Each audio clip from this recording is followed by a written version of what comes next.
I'd have blokes that were well known who could fight and everything, and they'd become these blokes' minders, and I used to give them blood pellets.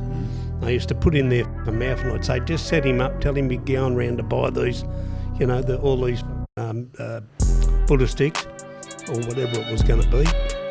And I'd have some good ones on top, and the rest would be dog biscuits all sliced up with a bandsaw. So he'd say, all right, and I'd turn up and I'd say, now, as soon as you get out of the car, I'll put my hand up the side of your face and I'll fake hit you, right? And you go down and bite the pellet and the claret will go everywhere, right? Mm-hmm. This fake blood pellet. But as soon as they'd get out, I'd just king it. Oh, really? No, I didn't. I remember it, like, we got away with fucking that many of them. It was just unbelievable. Hey boys, before we get started, ladies and gentlemen, today's episode is sponsored by Manscaped. Listen, I'm being legit here. I've been using the Lawnmower 4.0 since I first talked about it. I use it all the time. It's gun, trust me. It doesn't cut you, doesn't graze you. I don't know how they've done it. It's got a little light on it. It's wireless. It can go in the water. It's a gun razor, trust me. But hey, it comes in packs. They got these little packages. Listen, right? Ball toner, ball deodorant. You might have a giggle, but trust me. Your balls need to be toned and they need to be deodorized, right? It's legit, it's a given, it's a no-brainer. Anyway, I've got a deal for you. You use code THESEARCH, 20% off. Listen to this, 20% off and free shipping. Use the code THESEARCH. Let's see it. Tell them I sent ya. Lawnmower 4.0, best ball clipper there is. You can use it any way you want. Anyway, let's Oj. All right, people. Welcome back to The Search, everybody. Season 2, first episode of Season 2. I've been missing yous. I know yous have been missing me, but here we are. Today's guest is one that yous have been asking for since I first started The Search. Since episode 1 of the last season, yous have been asking for him. He's a legendary Sydney crim, self-confessed bank robber and standover man who began his criminal career as a teenager doing armed robberies. End up meeting Nettie Smith in Parramatta Jail in 1973. Yous already know who he is now. The two formed an infamous gang who ran riot in Sydney through the 70s and 80s, received a green light from corrupt police, magistrates and judges to continue their rampant criminal operations. He's been depicted in a TV series, Blue Murder. He's written his own book, and today he's appearing on The Search. Welcome to the podcast, Graham Abbo Henry. How are you, brother? Thanks, mate. Yeah, good to be here, buddy. Bro, you're very popular. Everybody's, I don't know if you've seen the comment section, you don't go on social media much, but ever since I first dropped the first episode of this series, everyone's been asking for you, my inboxes, this and that. Oh, that's good. Yeah, right. So how are you finding social media life? I'm finding social media life a bit strange. It's certainly out there, I can tell you. Yeah. Sitting around talking about your life, just for, Brother, let's start from the beginning, bro. Yep. I'm very interested. So you're from Sydney? Yeah, originally from Sydney, I stayed down here all my life until... Where'd you grow up? Where'd you go to school? Actually, when I was a kid, I grew up around, I was born in Eastwood, actually, in a private hospital there. I mean, I was born there, but then we moved out to Sylvania as a kid. Mm-hmm. I'm talking, 2 and 3 years of age. Stayed out there till I was about 5 or 6, and we moved to San Susie. Yep. And my parents, my mother and father, bought a milk bar, an old milk bar ruler. Local louts used to hang around. And, beautiful. When's this, the 60s then? Yeah, it would have been, late 50s. Late 50s, And then we moved from there. My old man's drinking caused too much problems. Used to get on the method and mix it with tomato juice or, plus fucking tablets he was on from the war. Yep. He was in the war, right? Yeah, he was in the Second War. He got injured? And he got injured. And he came home full of these tablets called phenobarb. And they were actually barred off the market in the 70s because they were like trips. Oh, that's they'd make him spin out, and then on top of the alcohol, well, he was a fucking lunatic. So, and I grew up just watching him flog my mother like a prize fighter. Jeez. So it put the wind up me as a kid. Probably took the piss out of me a bit, really. And fucking made me a little bit. Not so self-confident about myself. Yeah. I was fucking terrified of him, to tell you the truth. Really? And then we ended up moving to my grandfather's house in Epping when I was about 10. So I grew up around there, and then that went bad with my old man's drinking again. And then my grandfather died at the age of 99 or something, and so So we moved to Hey, his Dumbo. house in Epping. Epping, yep. And Epping was like all bush when I was a kid. And this property went for about half a mile. But it was fucking be worth a fortune today. Yeah. But anyway, it was just a really old house, had no electricity. We had candles.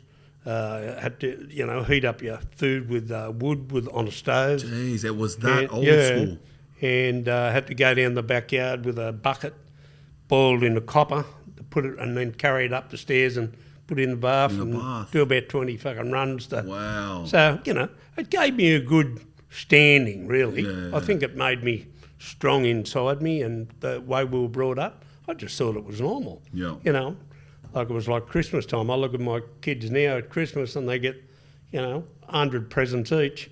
Yeah. And, I'd get a singlet or a fucking Biggles book or something. A singlet, eh?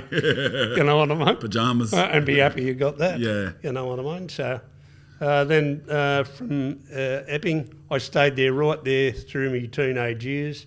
So you went to school around there? Yeah, I went to school in Epping Public. Yep. And then I went to Epping High School, only for about a year and a half.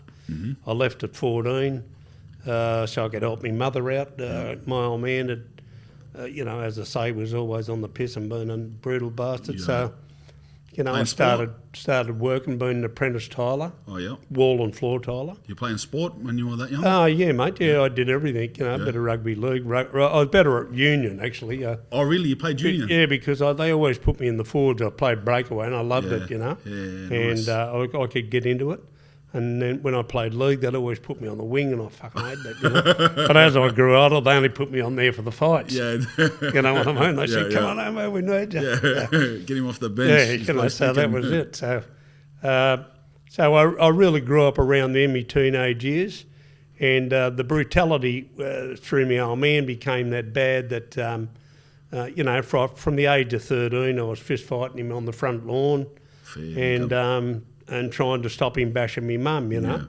Anyway, he kept on getting away with me, and then I got to about 16, and I'd been learning to fight, and at the North Sydney Police Force.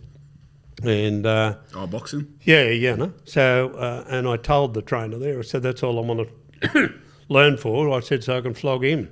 He couldn't believe it, So I ended up going home. Imagine you told him that these days, though. Hey? Imagine you told him that these days. Yeah. Docs, police. Oh, mate, they'd be fucking horrified. Yeah, you'd have the streets around it. 100%. So you accepted it? So I just I went home there one night and found that she wasn't in her bedroom, that he'd put himself in there. They hadn't slept together for years. Yep. And he'd barricaded all the doors up for some fucking reason. He must have been off his dial or something on these pills and piss. Anyway, I went looking for my mother and then found blood all over the kitchen. So I fucking bolted. Well, I'd been living on the streets, because I couldn't live at home. I couldn't stand it. So, but I'd always go back and check on her. So I went back and anyway, I found her under the house covered in blood clots. What? Like clots of blood she had. So I'd give her a really bad serve. Her face was all up. So I just lost it, run in there, kicked the fucking door in and bagged him in the bed, pulled him on the floor and bagged him. Yep. And then I ran up the hallway and got a big 2-pronged barbecue fork and stabbed him in the chest, the face. Lost the fucking plot. Was crying while I was doing lost the plot. And my mother stopped me, actually. And in a way, I guess I'm glad she did. But at the end of the day, he deserved it, and I was glad I fucking did it. And at the end of the day, it stopped him, but didn't stop him king-etting me. Yeah. I'd just be sitting down at dinner or something and he'd just king-et me. So bang, I'd get up and fucking whack him or hit him with a poker. Or Did you get in trouble for that? No. Oh. No, and he never give me Times up. are so different, eh? He never give me up. Yeah. And even when he went to the hospital, when he came back, when he got out of the hospital, Oh, you gotta his give him jaw that. was He didn't give broken, you up. and all his ribs and, plus the puncher holes that were in him. And he come back and all his war medals were on the table and he had a note there and he said, for every rib you broke and every bone you broke in my body, take one of these, hero. right? So I went in and I fucking threw him at him and said, you probably didn't deserve him. Yeah. You know what I mean? And of course I'm sure he fucking did. But, you know, that's just how I felt about him. Yeah. But just from time to time I'd slip back and just check on my mother, make sure she was all right.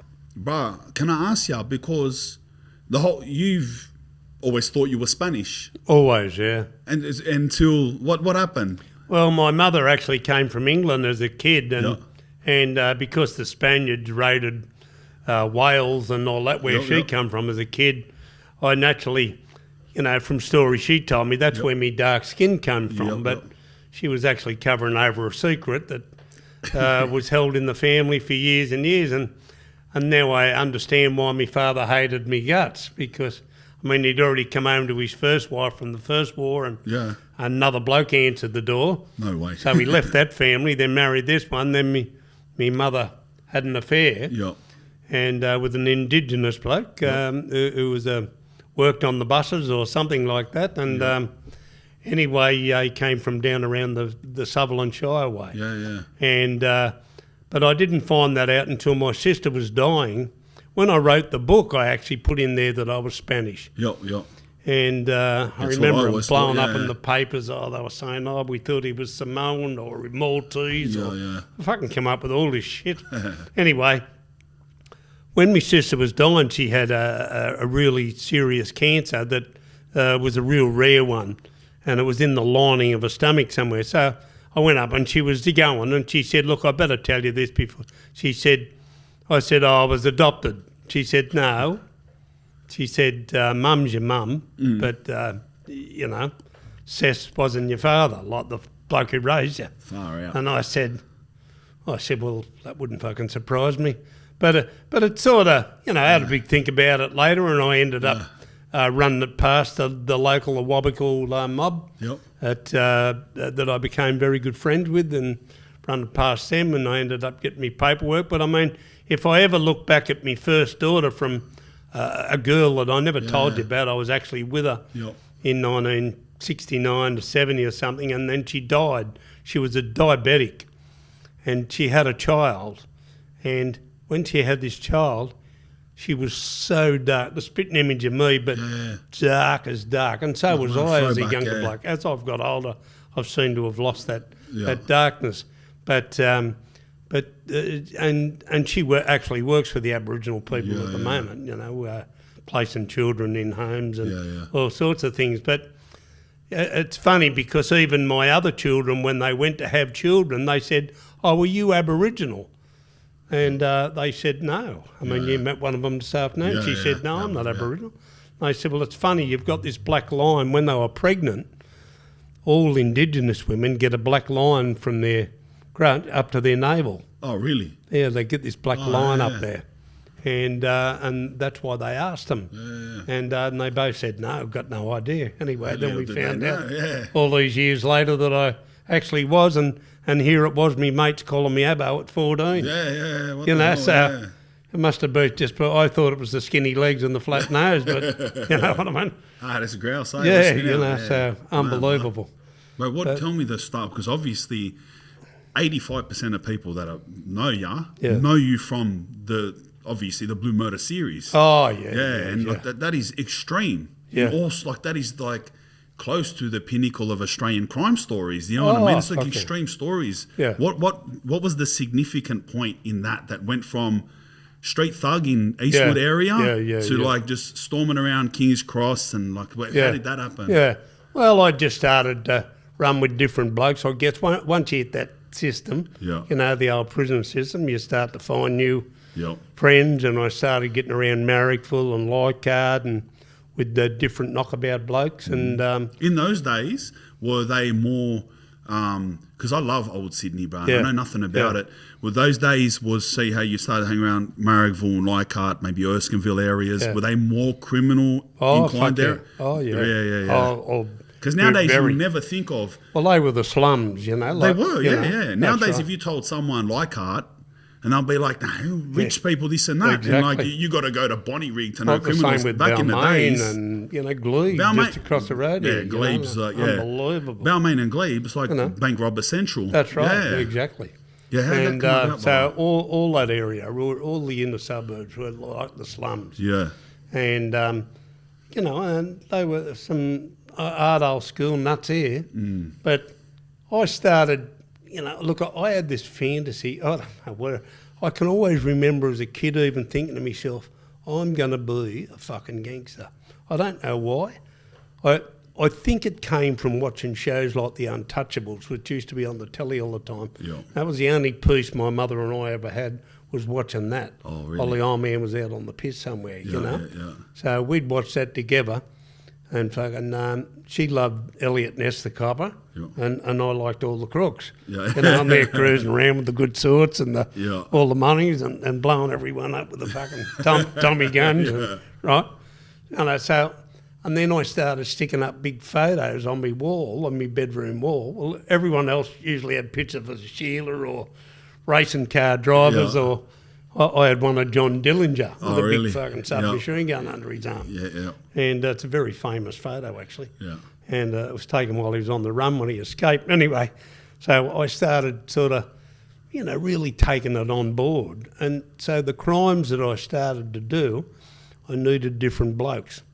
Once I hit the prison system, now this is when the drugs first really started coming out big time, like the marijuana, heroin started hitting the streets. Speed. And we used to get videos at school watching these blokes whacking up the thing. I'd go, well, fuck, the fuck? And I always thought to myself, there's no way in the world I'm going to fucking do that to myself. Yeah. But all of my mates around me, bar about 5 of the team that I run with and hoisted, all got on the gear. Yeah. All got on the heroin. And I started running around robbing all them.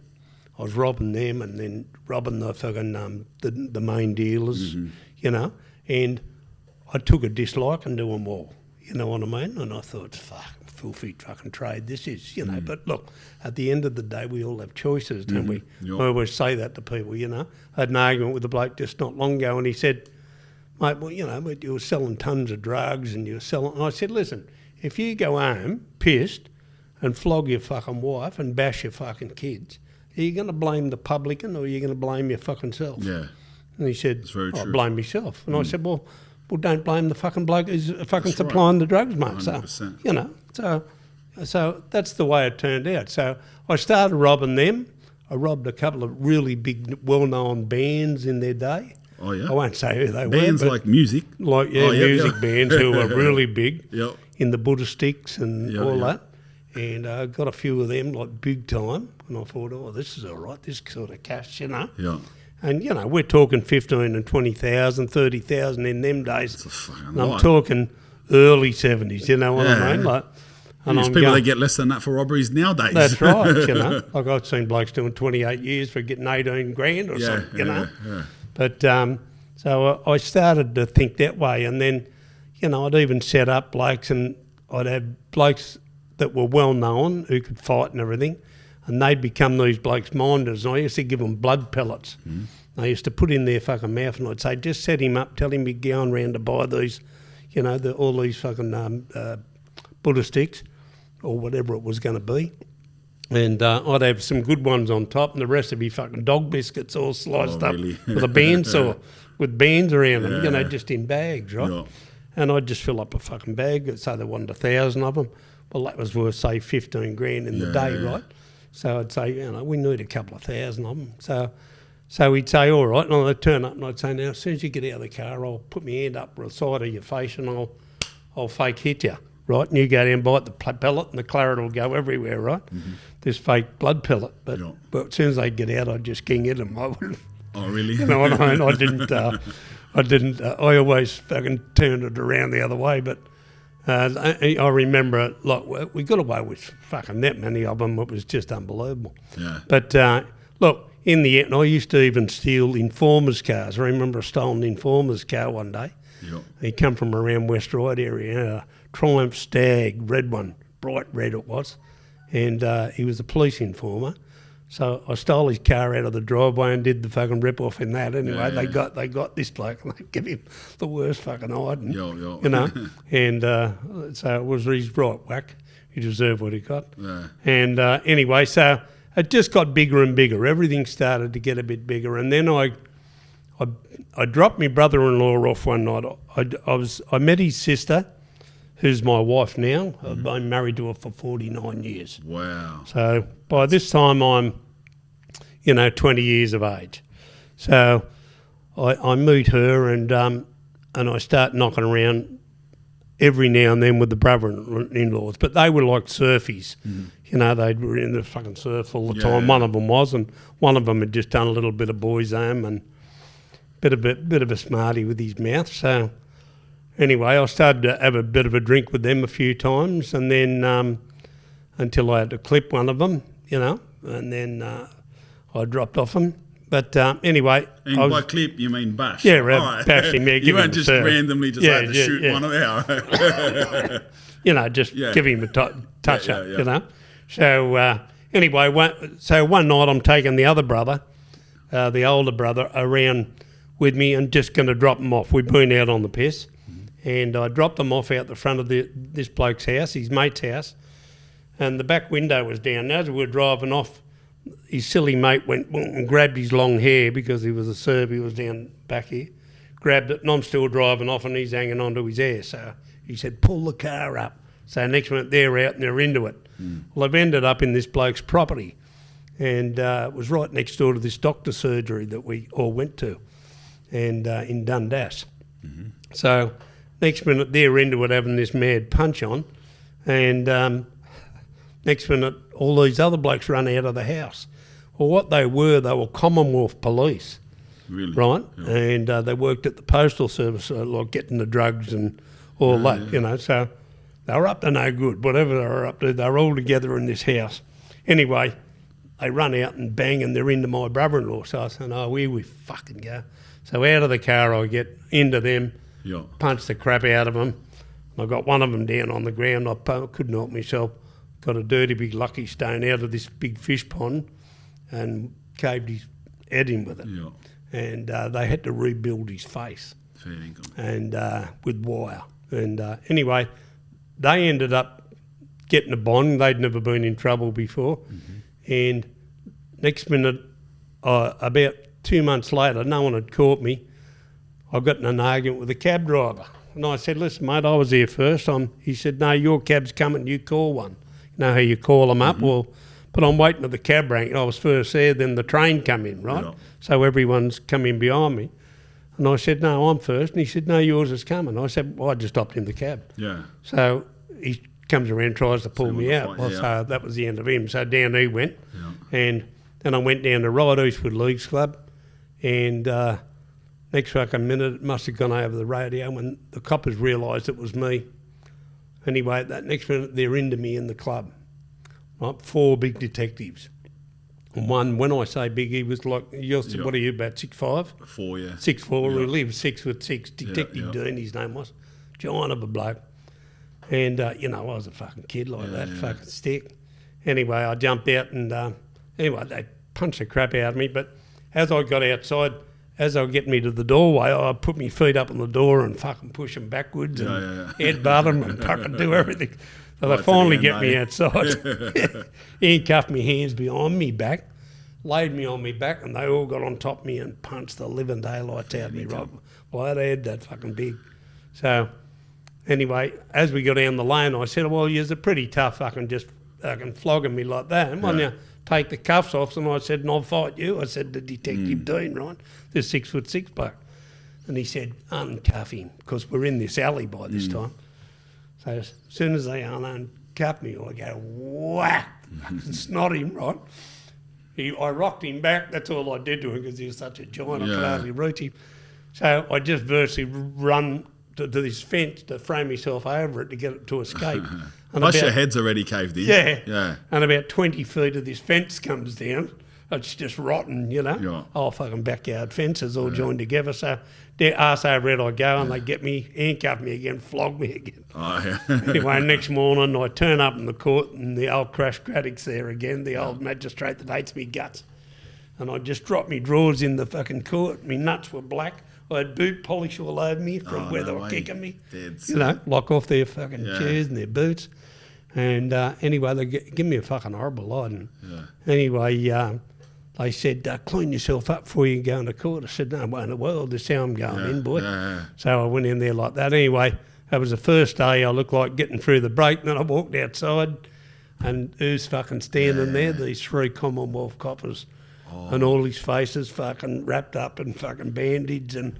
So he got pinched So then. he's already had the operation, so they said, that's him. That's him, yeah. Bang, out to the bay I go. And I had a poisoned knuckle at the time. And it got all poisoned and infected and run up my arm. Oh, no way. And I got out to the bay and, you know, where you stand at the reception, I got on the yellow line. I just went whack, out like a fucking light. Oh, really? Well, I near died. A blood poisoning. Yeah, from the septicemia. Septicemia, yeah. So anyway, they ended up calling me girl out, you know, at the time, my wife, and said, you know, he's on his way out.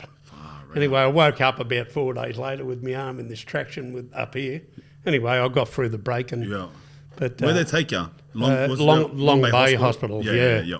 And was that 12 and 13 wing back then, or was it somewhere else? No, that was in between. It was up near the old MRP in the middle. Yep. Oh, in the middle. So it was part of that, Oh, just at the back of the MRP, at the back of the yards. Yeah, a small part. Yeah. And then the remand was down the bottom, you know. But so where were we? So so that happened. So I ended up getting a really good barrister, and then I realised, hello, we found the right man here. So we got this barrister, and he got me moved out to Penrith. Mm-hmm. So I went before this judge, and the judge gave me a 3-year suspended sentence. Well, they were fucking filthy, these Commonwealth coppers. Yeah. And he made it that way that they couldn't appeal it, you know. And he said, description of him's not that fucking good anyway. So anyway, he gave me a 3-year suspended sentence, so I was fucking blessed. Yeah, blessed. You know, so next minute I got married to my wife, and I thought, fuck it, I better get a job. So I looked around for a job, and I ended up getting a job as a bouncer at fucking Redfern. Yeah. And it was right on the corner of Redfern Avenue, Botany Road, and Cleveland. Cleveland, yeah. Right? Yeah. And it was called the Rocky Horror Cafe. Now, it was only a place for, like, people that were tripping. Yeah. And here it was right near the Empress Hotel, which was the blackfellas pub in them days. And, you know, and all the Corys, and it was right near, and it was a fucking bloodhouse. Like, if you walked in there and you were a white guy in them days, you'd want to be real fucking sweet with them. Otherwise, you'd come out in a fucking bag, you know. So, but they all knew me. I'd grown up with them, been in the camp with them, things like that. So, anyway, every fucking night they were up there. You know, when I was on the dawn, they'd say, we're coming in tonight. I was saying to mate, private fucking party tonight. Because the boss just didn't want them coming in and upsetting the patrons. Because they were trippers. They weren't fucking drinkers. You know what I mean? So it was a restaurant as well. So this is where I run into John Stewart Regan. This was my first touch with the real underworld, you know. What was his name? John Stewart Regan. John Stewart Regan. And he'd already killed about 8 people. And he was a very willing bloke, ran prostitutes, used to flog them.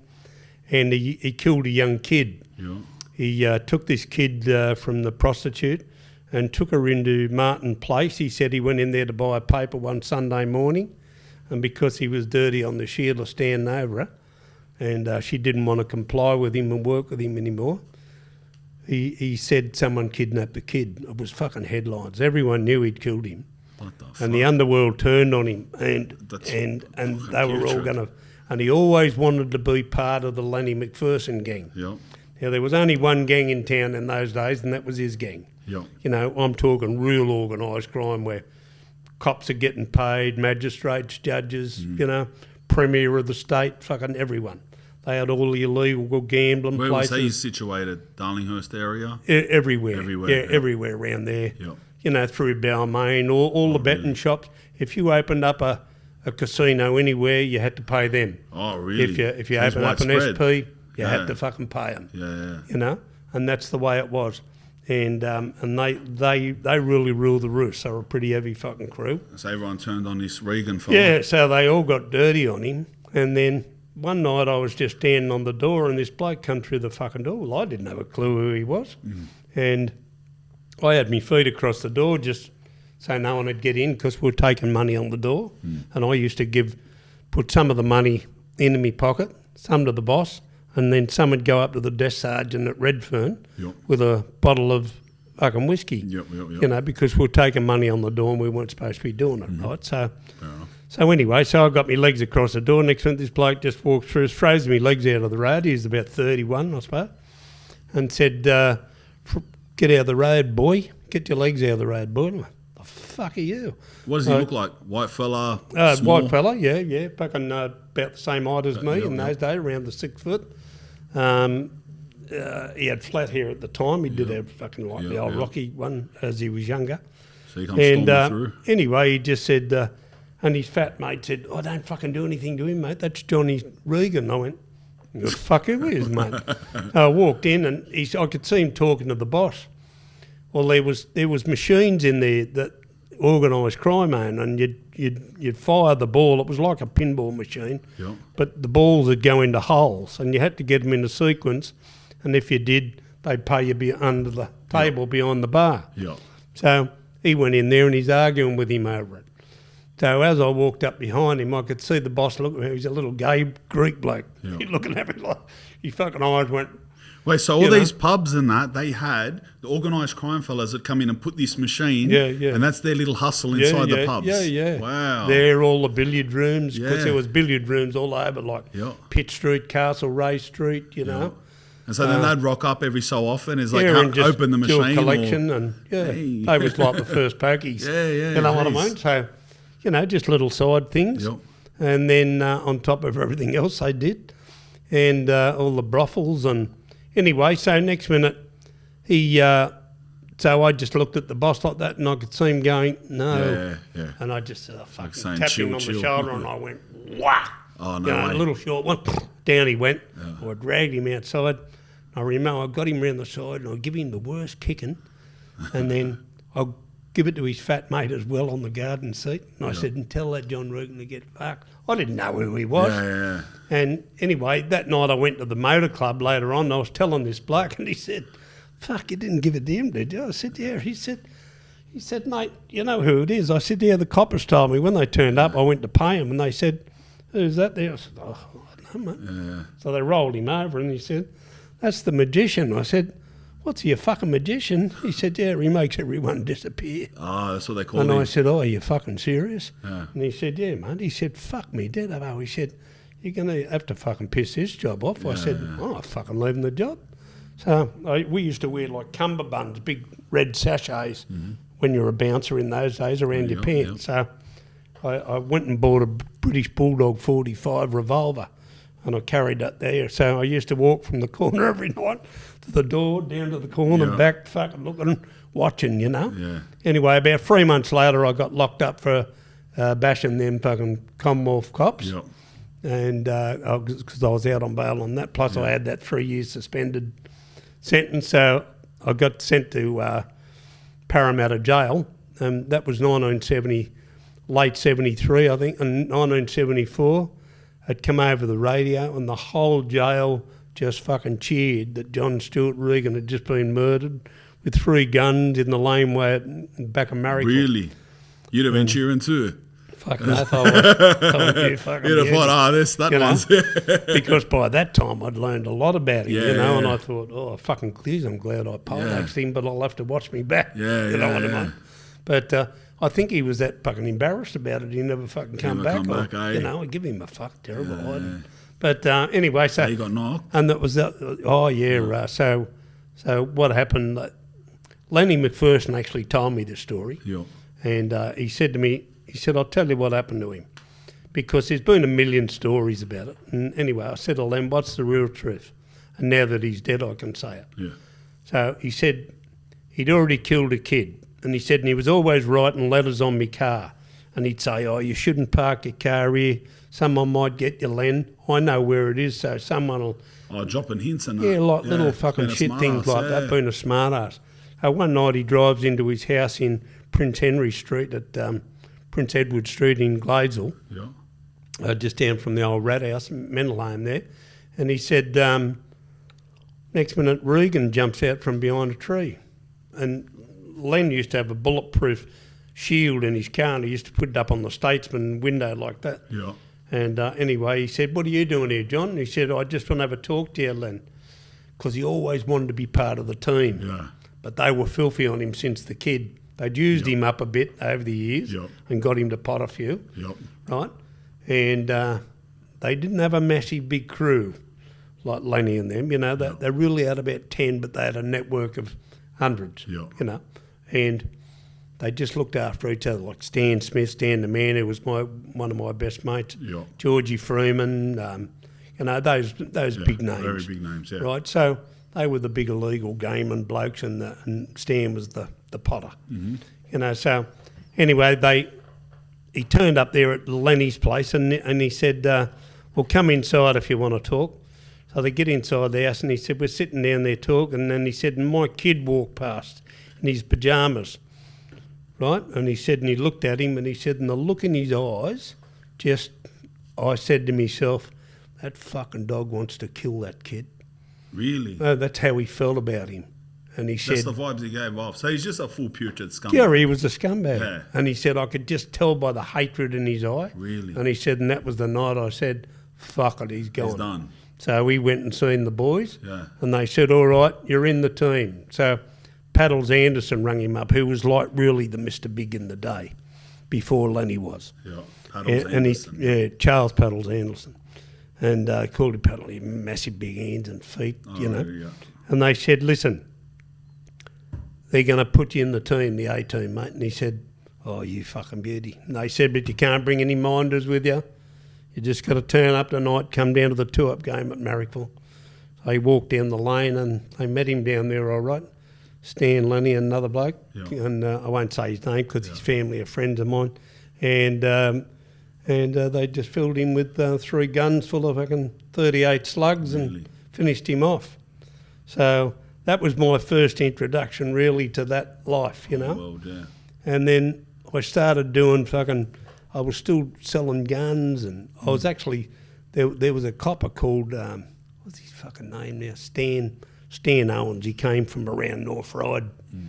And he was the boss at Balmain. He's dead now. And he was selling hot guns. So I used to go and get the guns and fucking take them around and buy them for 200 and sell them for 6. So, you know, they were going out the door like hot potatoes. They're all brand new. There's a lot of guns back then? You know, fucking plenty. You know, and cheap as chips, you know. Like today, if you had 10 of them, you'd be flying. You know what I mean? Man, 15 grand for a budgie pistol. Fucking easy. And so I was earning like that. So I was already I could see the corruption side of things. And then I ended up, as I say, I went to the Nick and run into Neddy Smith, Steve Nitties, gangsters like that from Melbourne. He just died not long ago. He's in his 80s. He was a lightweight champion of Australia. Yeah. A very willing man. They called him the bomber. He used to just fucking blow him up for the unions and bomb people. And far out. He's a pretty willing bastard. And anyway, he was the first bloke to ever... the toe cutters chased him to get his money because he robbed the Guildford armoured van for $500,000 in 1970. Wow. Like that's worth fucking 12 million today. Yeah. You know what I mean? Yeah. So it was massive. So this team, led by Kevin Gore, Linus Driscoll, and 2 others, I forget their names now. Maloney, I think, was one of them. Yeah. Anyway, they started running around on behalf of this Fred Cray, who was the big trump around the cross and the copper up there, him and Keith Kelly. Keith Kelly, Gunner Kelly, they called him. And so, like, I'm getting from this that corrupt police are a lot more widespread then than just the one scenario. Well, they were all corrupt. Yeah, when you watch Blue Murder or you just generally hear about the docos and that, you just think all good police. Yeah. Then there's Roger Rogerson and then there's one his copper, mates, Roger Rogerson. and they're like, but from even just what you're saying they now, is all Balmain selling copper guns. They're all red hot. Yeah. They're all red hot. Yeah. You know? So this one up the cross, Yeah, so, where was I? The copper up the cross, the boss copper, they're running around for you. Oh, that was Fred Cray. So he had this team working for him. and he virtually gave them the green light to go and do whatever they liked. They were shoplifters, and but when they shoplift in big ways, you know. And they were brilliant at it. Same with Lenny's gang. They were just brilliant within his precinct. So like this it had to be there. It can't be done like No. right. So, Otherwise, you had to get permission Deal of with someone them. in Parramatta. You know what I mean? Wherever it was. So they had to meet. So anyone outside that circle of the organised crime, they had to try and make their own money. Somehow. You know what I mean? But they're all corrupt. I mean that they all had to fabricate. If one copper said, well, this is your statement, that's what you just wrote, get fucked, it is. And they try and give it to you, so you put your prints on it. You sit there like that and just cop the bashing, you know what I mean? But they'd all join in on it and say, yes, and he told me this, and it was all fucking the same. Verbatim, they call it, word for word, exact. Oh, really? That's how it'd come out in the statements. And their notebooks, it'd be all the same. So, well, you could write it down the same when he's out in the room. Well, the judges had just cop it sweet. So if you weren't in the swim, then you were going fucking down. You're fucked, So, so when I met Smith in the can, he was a pretty towering big bloke, had a massive reputation.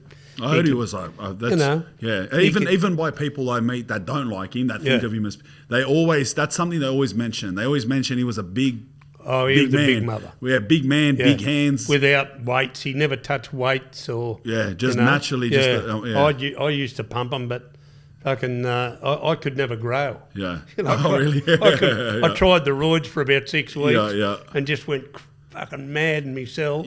All I wanted to do was make you masturbate. And end up with balls like marbles. You know what I mean? So I said, fucking, I'm getting off them.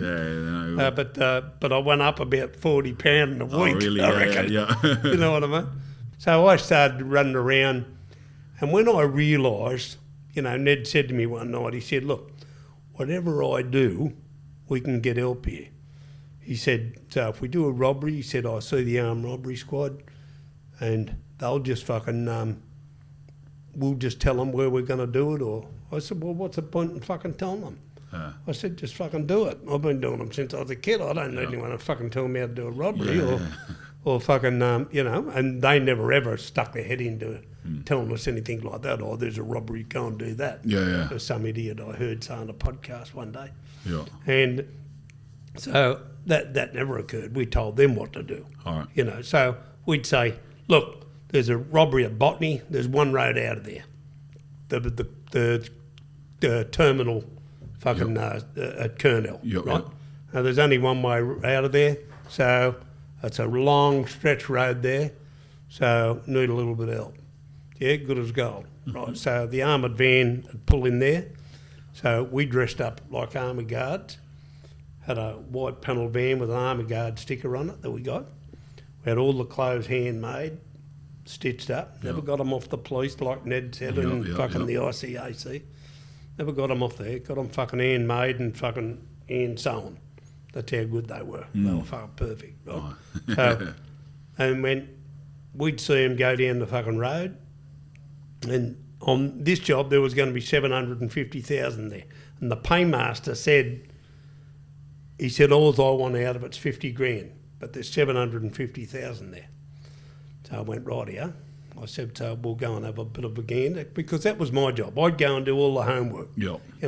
I'd find out the best way, the best side streets, the best fucking where we're going to put the other car and change over, and that was my job. And I said, and your job's to just keep them sweet. You keep them sweet. Even if you don't even turn up the robbery, I'll grab a team. You know what I mean? Because I already knew blokes that, And he said, no, I'll come with you. So we go to this fucking turnout. Now, we've not even got disguises on, mate. So that's how sweet we were. So I just walked in, except my hair was blacker, and I had grey hair at the time, and plenty of it. And fucking black and grey.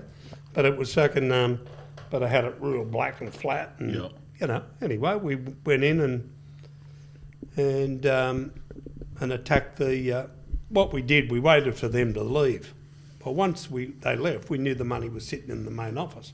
But it was all locked up with security locks and double locked, and they only had a peephole. So I just walked straight up and knock on the fucking door. Well, they see Ned standing out there, some big bloke in the armoured guard. So they open up the door, so when we go, I said, right, you hog time. I went straight to the tank. It was a massive big tank, you know, so I opened up the tank and fucking, where the fuck's all these boxes that I've seen? Yeah. You know, they're not there. So there's just one big box. So I take out the one box. They said it's all been changed over. They went to fucking pay slips. No way. And they were putting it into their banks, bar about 175,000 of it. Yeah, yeah. So that's all we got in the cash. Ah, spewing. You know, so we're fucking howling, you know. Anyway, but as we go up the road... Did you give the bloke nothing then? Yeah. Gave you nothing. But as we got up the road and we're parking, they come down the street, the Jacks, on their way to the robbery. Yeah. You know, and as they go past, they fucking give us a wave and just keep fucking going. Like fucking birds there laughing, you know. See how fucking good's this? Yeah. You know, so that's how good it was. Yeah, that's crazy. So, and any mug who didn't want to play that fucking way was fucking, you know, it was silly. Yeah. You know, but the thing is with all that crew, like that organised crime crews that were around at the time, you just couldn't walk in there because you're a tough guy in the nick or you know what I mean? Like you had to have a specialty, you had to have a skill, you had to be good at burglar alarms, you had to be good at safes, you had to be... Well, there's a lot of tough guys. Yeah. Tough guys are a dime a dozen, aren't they? You know what I mean? So, you know, well, you needed a couple of them, of course, a couple of whackers and shooters if things got heavy. But, you know, the last thing you wanted to do was shoot anyone on a robbery. Yeah. You know, and that was one of the rules that the coppers put forward. They said no one's to be shot. Yeah. You know, unless you can fucking really avoid it because it creates too much havoc for us. It brings in all different other people. And then more people get involved. So we always made it a fucking way of never doing it. I've only had one bloke in the whole of all the armoured trucks and everything I've ever done that went for a gun like that, and I just put that. I said, mate, don't do it all. I want that fucking bag. Release the motherfucker now. Yeah. You know, and he dropped it. And if he didn't, I might have put one in his leg. Yeah. You know, but there was no way in the world I was going to shoot him. Yeah. And fucking kill him. So just fucking ridiculous. But how do you see like all of this life, all of that scene that you're painting? How do you see all of that like come to an end? How did all that change? Like, I'm running around doing my own fucking thing by this time, right? So next minute, Sugar Ray Leonard fights Marvis Marvin Hagler. Yeah. And Ned calls me at my place. I said, yeah, what do you want? He said, Leonard fighting on that today. I said, yeah, I'm going down to the 16-footers to watch it down the club down the road. He said, you want to meet me down there? I said, not particularly. Oh, why would I want to fucking meet you down there? He said, mate, I want to have a yak to you. And he said, and I said, well, I'll tell you what, I lost 5,000 to you once on Roberto Duran when he got knocked out by Thomas Hitman and Earns in the first round. Yeah. And Roberto Duran was my fucking favourite fighter, right? And I said, bring $5,000 and I'll back fucking London. Yeah. So I won the fucking bet. We didn't say fucking boo to each other during the thing, you know, fucking chit-chat, shit. And we went and sat down in the fucking corner and he said, listen, mate, you were fucking right. You were fucking right all the time. These blokes are going to turn on me. They're going to fuck. I said, oh, fucking wacky do. What, do you just fucking realise it? Are you fucking serious? Yeah. I said, you fucking run around a pack of fucking maniacs, mate. Like, they brought that much heat here. They don't even come from here. They come from fucking Melbourne. Right? They've just fucked everything here, mate. Like, you're fucked. I said, I'm running my own fucking show now. I don't need this fucking shit. He said, whatever, I could work out a way, he said, where we can square up and get fucking Flannery. I went, I started to think about it, and then, you know, me silly fucking wanting to fucking get rid of this motherfucker. And I thought to myself, yeah, it might fucking take you out to the fucking end of it. You know, I mean, that's how I was thinking to myself. So I used to go down to the Valentine Bowling Club down there where I lived at the time, and I'd fucking sit there for an hour and I'd fucking plot this. You know, I was always a thinker, you know what I mean? So I had to get it right in my fucking head. So I could smell like there wasn't something quite right about it, but And usually I always get a fucking feeling, that awareness, that fucking spiritual fucking thing I've always had in me. I get this fucking awareness, or I dream something.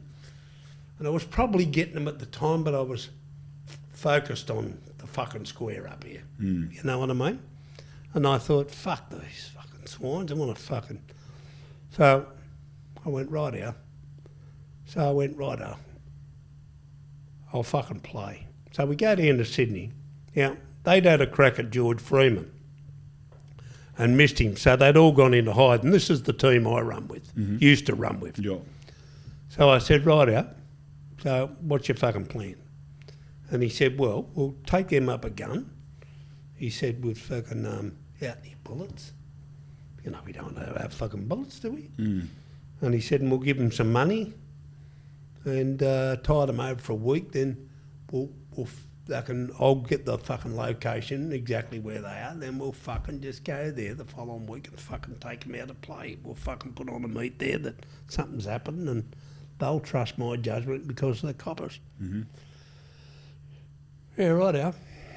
So we get to the Lord Wolseley Hotel in Oldham, just up the road here.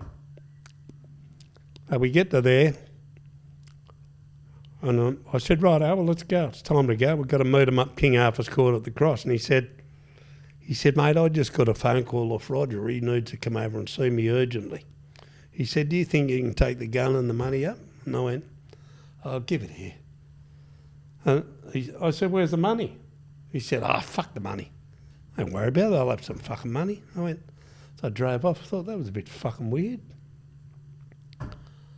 I reckon 300 yards down the road, you go down the road here, go up the fucking hill, cross the bridge there, you know, you can see the Harbour Bridge in front of you and you're going to go right or straight up to the city. I went, that panel van behind me, they followed me all the fucking way. So I went up through the back of the city, up through Market Street, fucking bang down into fucking St James, around St James Court, down the fucking up past the cathedral, down to the New Zealand Hotel in fucking down the loo there, right, fucking William Street.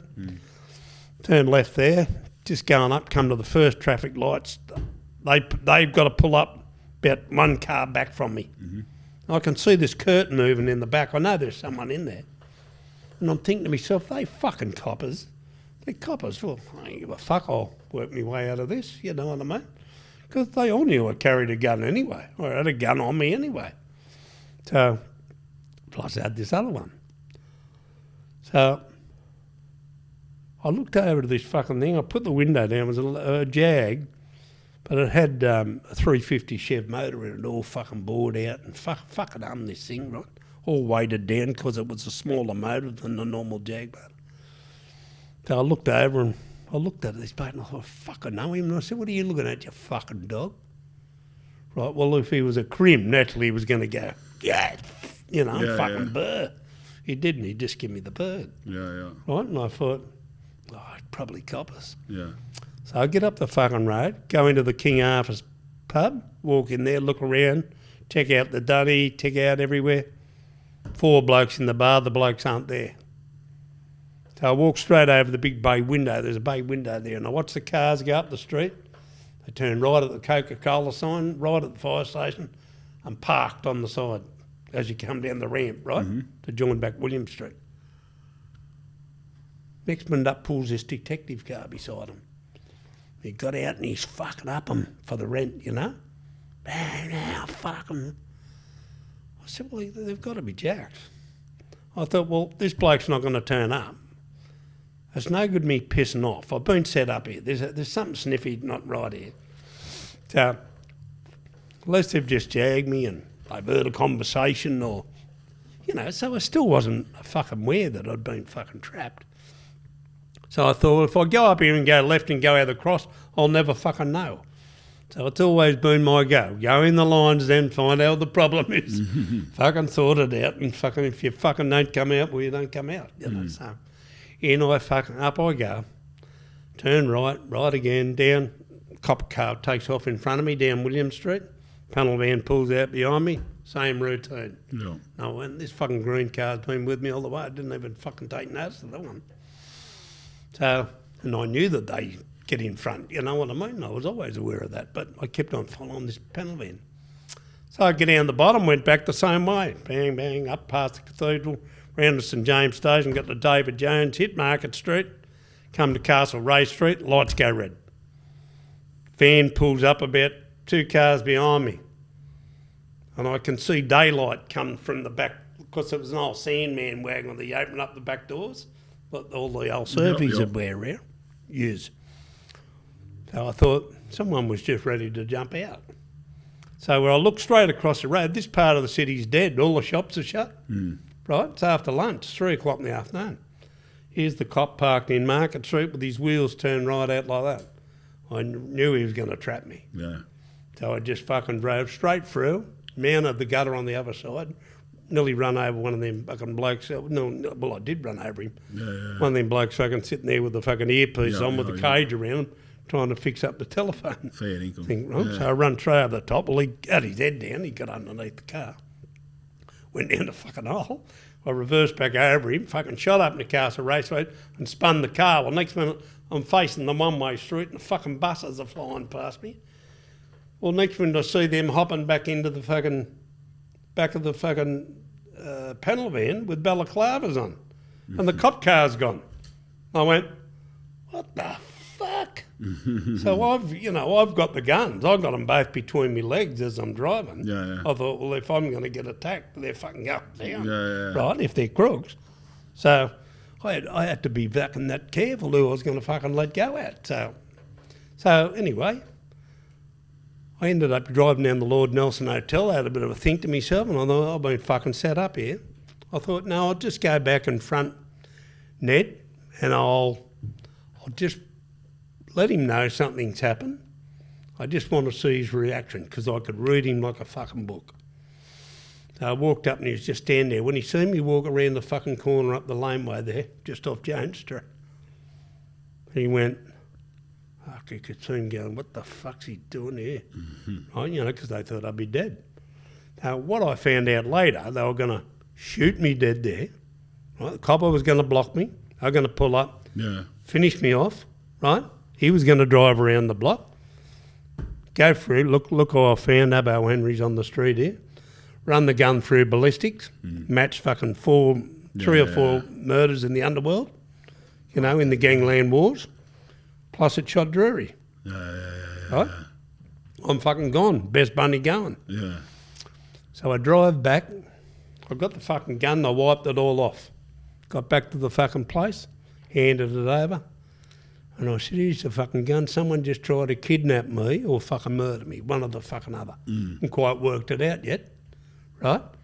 And he just fucking looked at me dumbfounded, right? So I walked around the corner, got in my car, drove down the street, walked back up around, got up into Bulwara Road down the other end, jumped over about 3 or 4 fucking little front houses, and I sat on this wooden bench looking up the street. I like how learnt you are of the streets. Oh, yeah. You're very learnt of the streets. Oh, I'm from Ultimo, but how Jones Street, Bulwara Road. Fucking oath, yeah. You know every street and every suburb. Yeah, That's impressive. I know people from Glebe that don't know Bulwara Road. Yeah, that's right. You know what I mean? Yeah. No, but you got to know your bearings, Yeah, don't you? yeah. You know, where you are and where you can get through and how you can fucking slip. Yeah. And so I sat on this fucking bench and I looked up the road and I waited a while, and next minute up they pull. Flannery, Prendergast, Copper.